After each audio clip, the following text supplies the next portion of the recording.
On today's show, we're going to be wrapping up my final USHL rankings and presenting some of the top mid to late round potential gems on NHL Draft Day.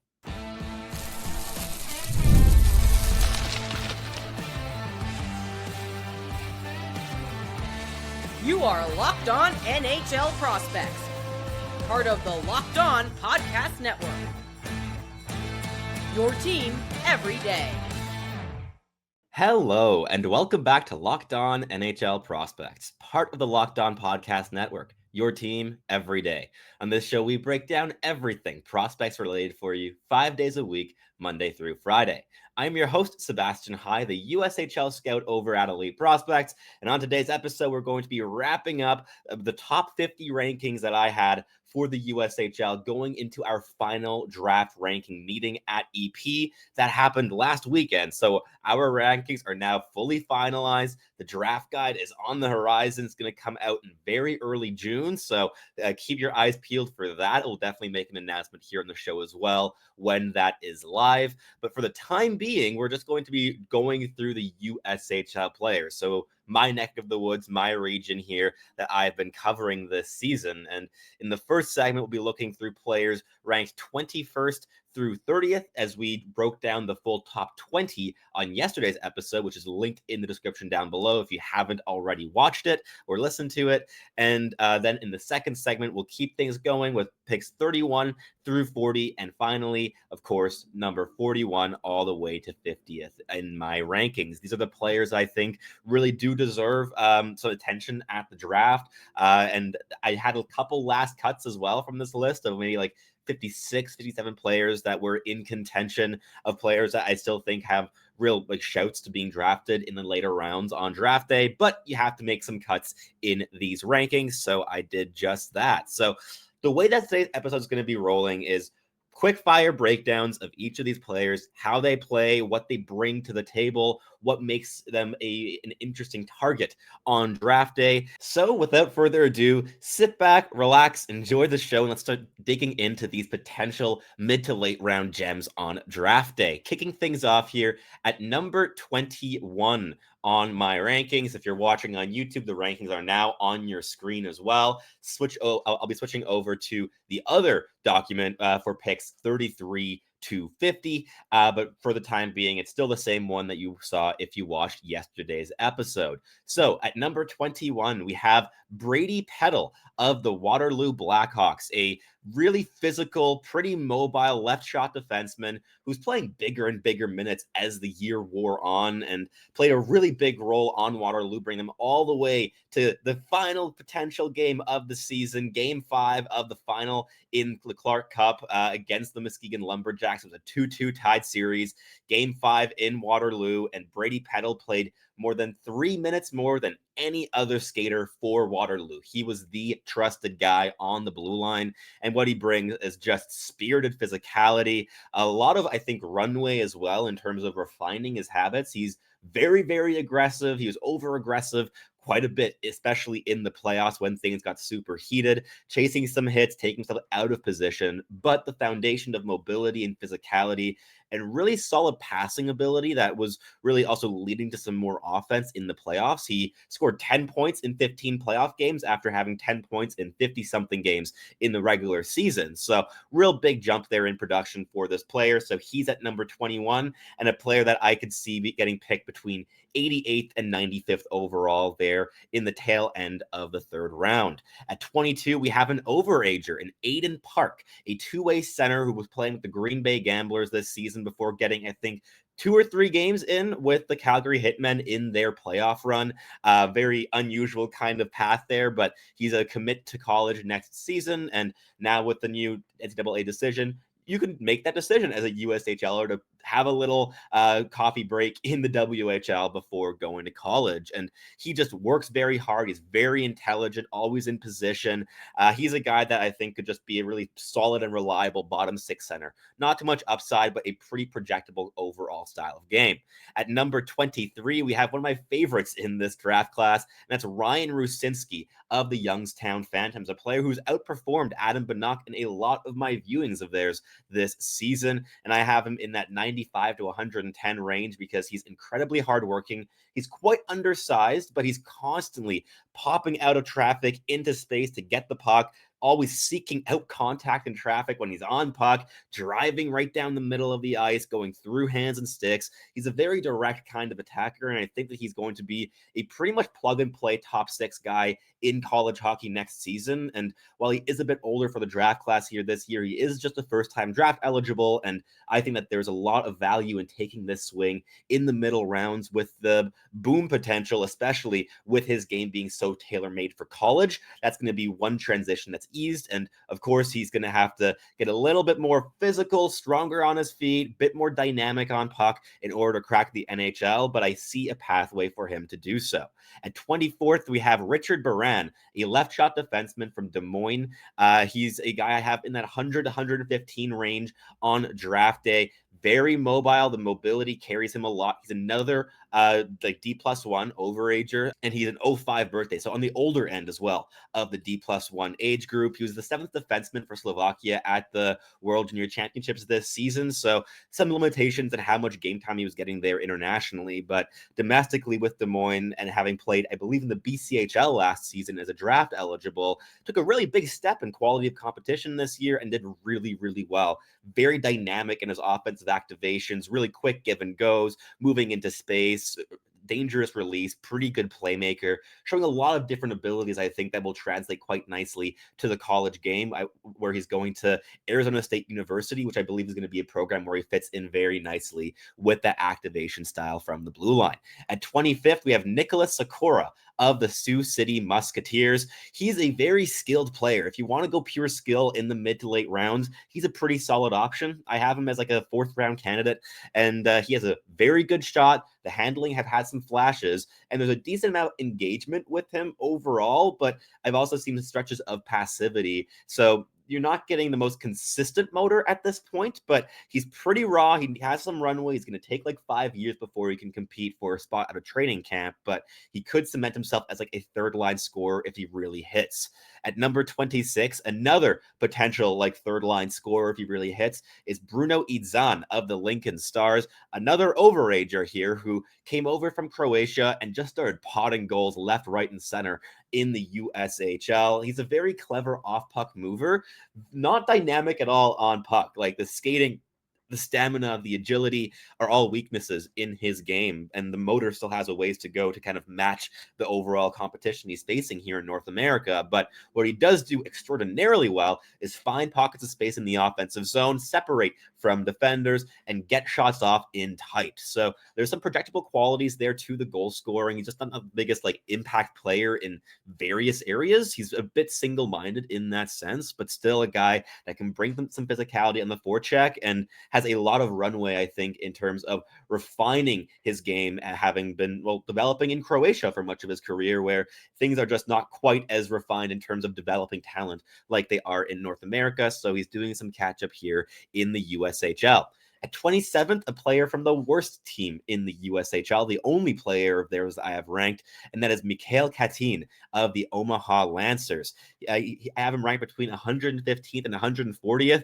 Pretty large range there that I have him for. I think that he may very well be available like one of the last picks in the draft. I think he's more than worth a swing in the late 200s, but still a guy that brings a lot of physicality. He's huge. He's 6'6", over 200 pounds, hits like a truck when he wants to. Physicality isn't the most consistent as currently constructed, but he's very mobile. The edges have a lot of room to grow and really become a highlight in his game. And I think overall it was just difficult to assess this season in the environment that is Omaha. So a player that there's some risk in taking this swing, but he could also look a lot better once he's taken out of that environment. At number 28, I have Sam Laurila of the Fargo Force, a left shot defenseman who loves to just influence play in any way he possibly can. He's an overager, but a very young overager. I believe he's like a September or an August birthday, 06. He was playing with the NTDP last year, limited minutes, but even though he's not the biggest guy, like 6 feet, 6'1", he's very physically involved, constantly initiating contact, tight gaps, good physical play around the net front. And what he brings on top of that is really solid puck moving.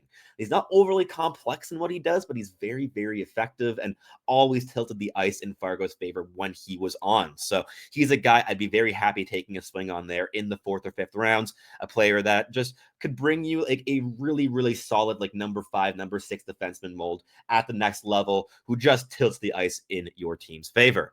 Then at 29th, we have Mason Moe of the Madison Capitals. He combined wonderfully with Riker Lee, the number 2 ranked player here on my board all season long. He's a pretty good skater. He's always trying to add pace to attacks, pretty speedy down the wing, but played also a decent amount at center this season. I thought he looked even better there than he did on the wing.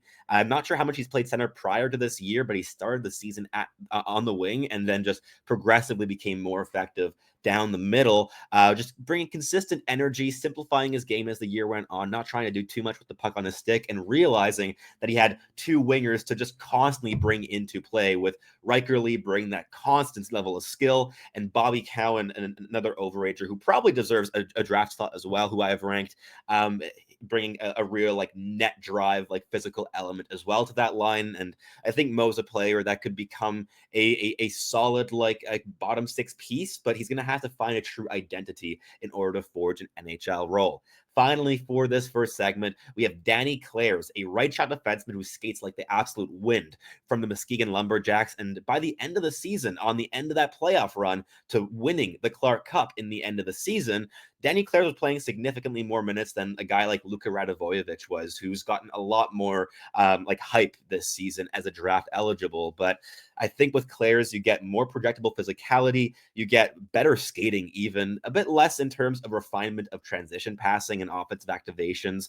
And he has a long way to go, I think, in terms of leveraging his skating to steal space and time away while defending the rush. His gap was often very loose this season, but I think with those improved elements over the course of the coming years, and he's a commit to going to play at Notre Dame, where he might play pretty significant minutes from the get-go, I think that this is a player that's going to really pop in future seasons, and showed in the playoff run that I think he's a draftable player, but still one with a significant amount of holes, but can build around that fantastic element that is his skating ability. But that wraps things up here for the first segment. In the next one, we'll keep things going with picks 31 through 40, including some higher upside swings like Luka Radivojevic and Drew Schock and Caeden Herrington, who come to mind. All that and more coming up after these messages from our sponsors at Locked On NHL Prospects.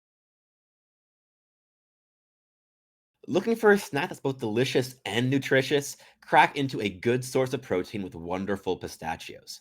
Wonderful Pistachios is one of the highest protein nuts. Each 1 ounce serving gives you 6 grams of protein and over 10% of your daily value. Plus, they're packed with fiber and better for you unsaturated fats to help keeping you feel fueled for longer.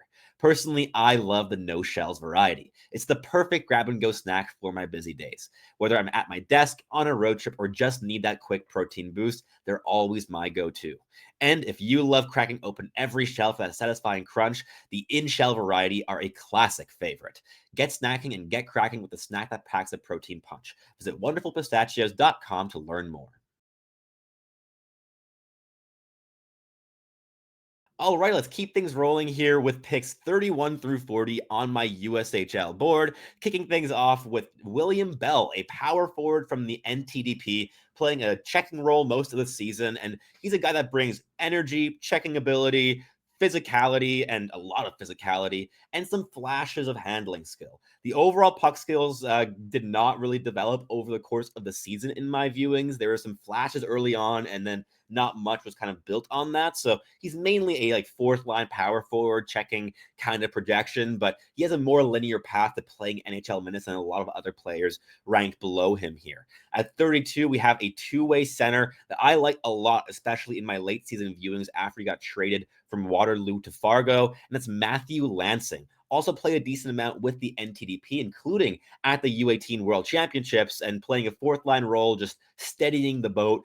Very, very solid in terms of bringing consistent pace energy. He's an above average skater and pushes the pace and works hard defensively. Has some flashes of playmaking, but nothing that really like rocked the boat massively in terms of breaking games open at this level. So another like bottom 6 NHL projection who's going to have to take a couple steps in the skill department to really enshrine a role in the National Hockey League. Switching over here to the second half of my rankings, we have Luka Radivojevic at 33 to kick us off, and I have him ranked between 145th and 160th overall there as a mobile transition specialist in both directions. He's a very good rush defender, matching footwork, keeping tight gap, has a very active stick, and also in the breakout, he's a player that can hit pinpoint passes from range. But he's undersized and he's struggled a little bit in terms of net front battles in my viewings. And I think he's going to have to take some steps in terms of really finding a niche at the NHL level to make a career out of, because I don't think that there's enough offensive dynamism in his game to really be a true offensive defenseman projection at the next level. At 34, we have Ethan Wyttenbach of the Sioux Falls Musketeers, and I have him in that 150 to 170 range, and he was one of the highest scorers among draft eligibles in the USHL this season. And he plays a very supportive kind of game. He's a really good give and go passer, always adopting supportive off puck positions. Really, really like fun teammate to have on your side because he's able to relieve pressure in so many different ways with his positioning, and a very opportunistic scorer. But there's no single element in his toolkit that I think is like a really standout puck skill, whether it's the shot, the playmaking, the handling. They're all solid enough. I think in order to play in the NHL, he's going to have to double down on his energy, on that motor, on the checking skills as well to really find that role. But the connective game off the rush is a real area of strength. At 35, we have from the Chicago Steel, Ashton Schultz, a two-way center who has good details in his game, flashes of skill, but nothing overly sustained this season. Overall, a player that's been very supportive, a little bit like Wyttenbach, but as a center option rather than a winger. And he's a bit bigger, a bit more physical runway. I think he's a guy that has a decent amount of headroom as well to kind of really build out a bottom stick kind of style in his game. But over the course of the season, there was less and less spectacular elements that I saw in his game, and that just dropped him down the board. Because a big thing that I prioritize, and that we at Elite Prospects prioritize in our rankings, is potential to make a difference at the next level, rather than just ranking potential fourth liners super high on our boards unless they're super special in what they bring in a fourth line capacity. We're mainly trying to go for hits of players that are going to make a difference. And with Ashton Schultz, he's probably, if he makes it, just going to be a pretty standard fourth line guy that fills a gap when you need him to. At number 36, we have Drew Schock from the National Team Development Program, a very good skater and a left shot defenseman who I have in the 165 to 180 range. And he brings just a lot of fluidity in transition, really solid activator in the offensive zone, can like use his movement really well to open up passing lanes as a playmaking option, but not the most creative or deft or dynamic player with the puck either. He's going to have to really add those elements, I think, to become that kind of like mobile specialist off the rush and in the offensive zone in order to make the NHL, but still a very fun player to watch. Then at 37, we have Caeden Herrington, a D+1 player, right shot defenseman playing with the Lincoln Stars this season. And he's like a fifth to sixth round draft option for in my book, because he brings a lot of refinement that he's added to his game this season.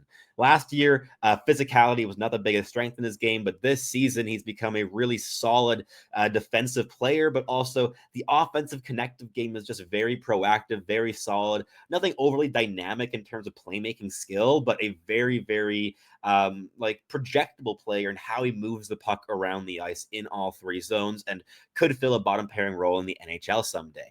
At 38th, we have Donato Bracco of the NTDP, a very dynamic activator, constantly trying to get to the hash marks, get below the goal line, constantly trying to find playmaking lanes and options. He's the most dynamic offensive defenseman in the program this season, but a lot of question marks in his projection as well. The skating is quite elusive on puck in terms of the lateral mobility, the edges, the 10-2 Mohawk maneuvers, but the actual stride and the power behind it to make up distance, make up ground when he's left behind play, these aren't strengths in his game either. So as an undersized guy where the skating has some warts, he's going to fall on draft day for sure, but he's a fun swing if you just want to swing for the fences on skill late in the draft. At 39th, we have another program player with Jacob Kvasnicka, a checking forward who brings some flashes of skill off the rush, but no individual puck skill is super high end. What he does do is work hard, elevate skilled elements, and I think he's a guy that could forge a bottom six checking role on the wing long term in the NHL, but he's going to have to take a step or two in his processing, especially in motion, in transition, how quickly he's able to recognize gaps or also recognize the situation to take a bit more of a conservative approach rather than overcommitting offensively. At 40th, and to wrap up the segment here, we have Asher Barnett, the captain of the National Team Development Program, and he's a player I've liked a lot for his simple kind of approach to the game. There's nothing overly fancy, but he's a solid mover, decently physical and tight. He keeps rushes to the outside. He angles quite well against the rush, and overall he's able to make a good, simple first pass to move play back up into the offensive zone, but he's not going to be the guy that carries the puck up solo and gets you that entry on his own. He's a very simple meat and potatoes kind of player, but very effective here this season. But in the final segment, we'll wrap up the rankings. We'll wrap up the show with a lot of players that are quite interesting and bring different elements that can really crack at the NHL level if it can translate, but also have a lot of projectability concerns, which is why they're more towards the bottom of my board, but bring enough of those special elements to crack my rankings. But first, a quick message from our sponsors here at Locked On NHL Prospects. An award-winning mattress can change your life. I speak from experience. It happened to me. After years of uncomfortable sleeps, I recently switched to Bear Mattress, and the results were instant. Bear Mattress is designed with a focus on recovery, cooling, and pressure relief to upgrade your sleep and improve your overall quality of life. I used to deal with night sweats, but Bear's best-in-class cooling ensures optimal temperature regulation, which prevents overheating and helps me stay comfortable all night long. Bear offers a wide variety of mattresses, but to get the right one for you, take their sleep quiz that matches you to your perfect mattress based on body type and sleep preferences. Go to bearmattress.com and use promo code LOCKEDONNHL at checkout to get 40% off site-wide. This offer is not available anywhere else. You have to use my promo code on the very last page of checkout to get this discount. That's bearmattress.com. Use my promo code LOCKEDONNHL to get 40% off site-wide. Bearmattress.com, promo code LOCKEDONNHL. All right, let's wrap up the show here and the overall USHL rankings, concluding my work on this part of the 2025 NHL draft here in the final segment with picks 41 through 50. Kicking things off at 41st overall, we have a pretty solid two-way defenseman, pretty good late-round option in Cameron Aucoin.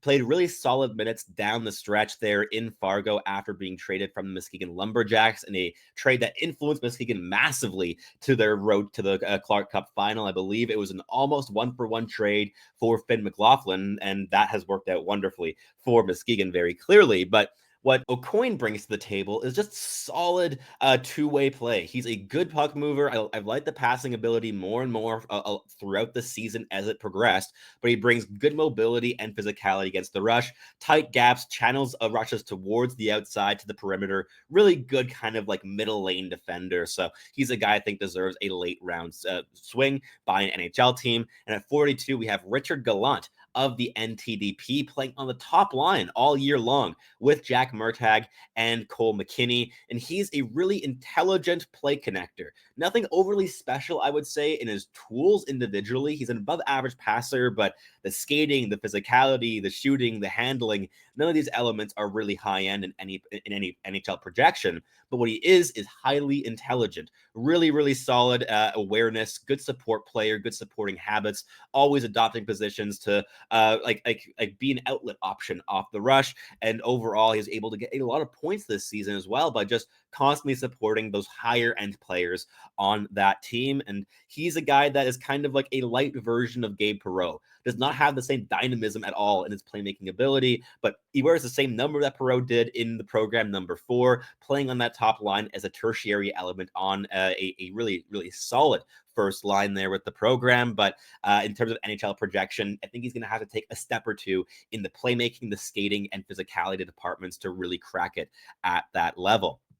At 43rd, we have Bobby Cowan of the Madison Capitals. Really solid, like gutsy checking winger. Very middle driven, physical, gets to the net front, good on the forecheck. Very simple kind of play, but even though he's not the best skater, a very high stride rate moves him up the ice pretty quickly. And he's a guy that I would not be shocked in like 7 years' time to see just playing very reliable fourth line checking minutes in the National Hockey League. At 44th, we have Jackson Crowder of the Chicago Steel, a pretty big, powerful winger who brings an element of goal scoring habits, getting to the net front, keeping his stick on the ice. And while he's been inconsistent overall this season, at his best, he's a player that I could have ranked as high as like 30th or 35th on my USHL board, but the inconsistency dropped him down here a couple of pegs. But if he hits, you can see him becoming a bottom six power forward kind of guy that can chip in with defensive energy and some scoring skill. At 45th, we have his teammate, William Tomko, a very energetic and pacey centerman who was the best prospect I watched with Chicago in multiple viewings I logged this season. He really stood out for his lane switches, using lateral mobility and lateral shifts very, very quickly to just destabilize defenses and create different gaps and also set his teammates up for scoring chances. He's a guy that with a high motor and pretty good intelligence was able to create a decent amount of chaos this season.